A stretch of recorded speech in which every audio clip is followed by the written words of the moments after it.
chapter 6. Sometime after this, Jesus crossed to the far shore of the Sea of Galilee, that is, the Sea of Tiberias. And a great crowd of people followed him because they saw the signs he had performed by healing the sick. Then Jesus went up on a mountainside and sat down with his disciples.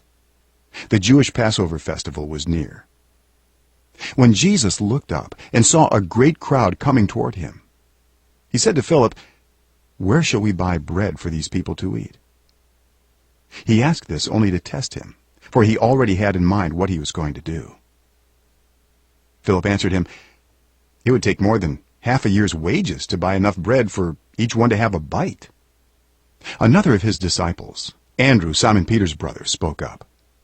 "Here is a boy with 5 small barley loaves and 2 small fish, but how far will they go among so many?" Jesus said, "Have the people sit down." There was plenty of grass in that place, and they sat down. About 5,000 men were there. Jesus then took the loaves, gave thanks, and distributed to those who were seated as much as they wanted. He did the same with the fish. When they had all had enough to eat, he said to his disciples, "Gather the pieces that are left over. Let nothing be wasted." So they gathered them and filled 12 baskets with the pieces of the 5 barley loaves left over by those who had eaten. After the people saw the sign Jesus performed, they began to say, "Surely this is the prophet who is to come into the world." Jesus, knowing that they intended to come and make him king by force, withdrew again to a mountain by himself. When evening came, his disciples went down to the lake, where they got into a boat and set off across the lake for Capernaum. By now it was dark, and Jesus had not yet joined them. A strong wind was blowing, and the waters grew rough.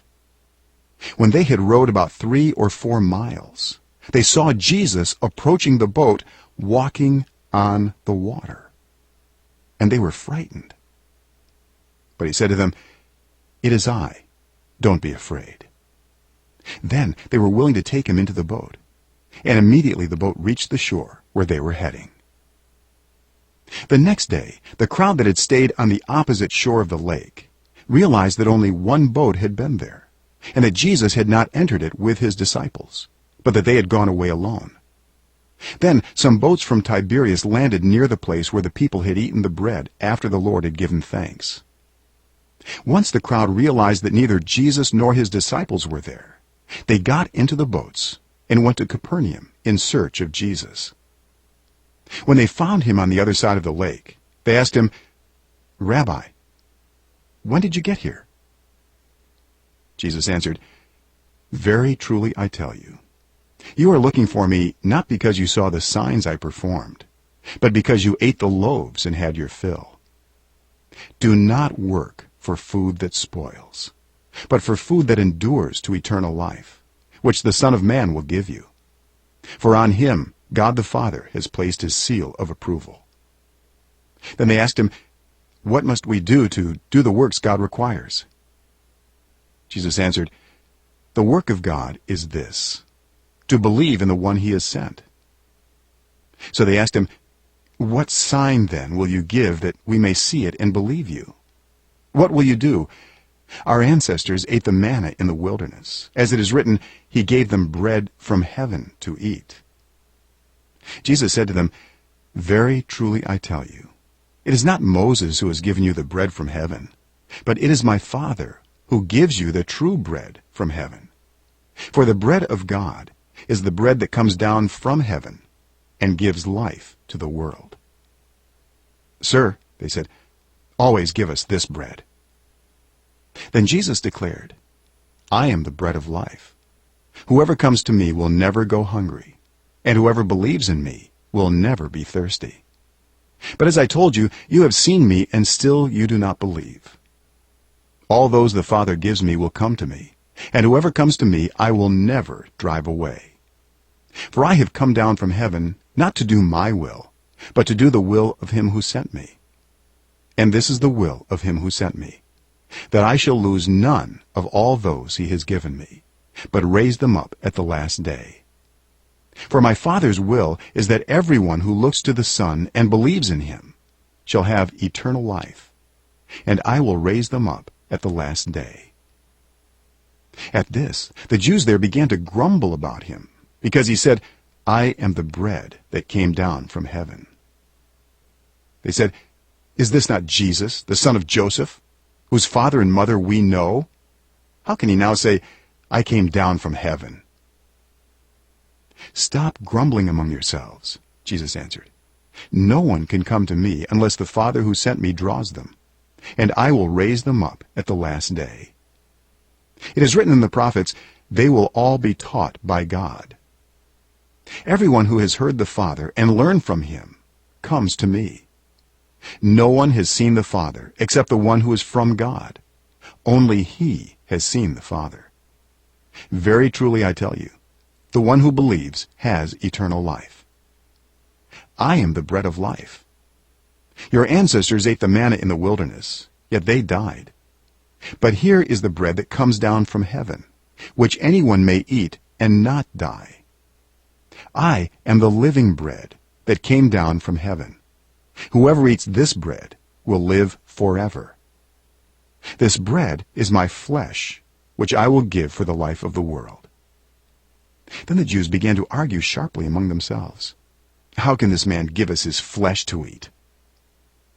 Jesus said to them, "Very truly I tell you, unless you eat the flesh of the Son of Man and drink his blood, you have no life in you. Whoever eats my flesh and drinks my blood has eternal life, and I will raise them up at the last day. For my flesh is real food, and my blood is real drink. Whoever eats my flesh and drinks my blood remains in me, and I in them. Just as the living Father sent me, and I live because of the Father, so the one who feeds on me will live because of me. This is the bread that came down from heaven. Your ancestors ate manna and died, but whoever feeds on this bread will live forever." He said this while teaching in the synagogue in Capernaum. On hearing it, many of his disciples said, "This is a hard teaching. Who can accept it?" Aware that his disciples were grumbling about this, Jesus said to them, "Does this offend you? Then what if you see the Son of Man ascend to where he was before? The Spirit gives life. The flesh counts for nothing. The words I have spoken to you, they are full of the Spirit and life. Yet there are some of you who do not believe." For Jesus had known from the beginning which of them did not believe and who would betray him. He went on to say, "This is why I told you that no one can come to me unless the Father has enabled them." From this time, many of his disciples turned back and no longer followed him. "You do not want to leave too, do you?" Jesus asked the 12. Simon Peter answered him, "Lord, to whom shall we go? You have the words of eternal life. We have come to believe and to know that you are the Holy One of God." Then Jesus replied, "Have I not chosen you, the 12? Yet one of you is a devil."